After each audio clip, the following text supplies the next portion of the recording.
আজ আপনাদের দেখাচ্ছি উত্তরবঙ্গের নওগাঁ জেলার সাপাহার থানার যে আমবাগানগুলো রয়েছে, ছোট ছোট আমবাগান, সেগুলোতে মুকুলের গন্ধ কেবলমাত্র মৌ মৌ করছে।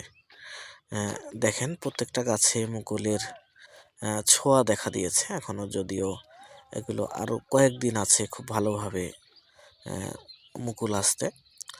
তারপরেও কিন্তু আমরা দেখতে পাচ্ছি যে প্রায় প্রতিটা গাছে মুকুলগুলো যদিও এখনও ফাটেনি, শুধুমাত্র মুকুল এসেছে। তো যাই হোক, আর কিছুদিন পরে এগুলো এত সুন্দর লাগবে দেখতে যে এই প্রকৃতির কি এক নিদর্শন। আপনি যদি একটা আম বাগান ঘুরেন তাহলেই বুঝতে পারবেন যে আপনার মনে সুখের জন্য আর কিছু প্রয়োজন হবে না একটা আম বাগান যদি আপনি 10 মিনিটের জন্য ঘুরেন। তো ধন্যবাদ সবাই, আমার ভিডিওটি লাইক কমেন্ট শেয়ার করে অবশ্যই পাশে থাকবেন।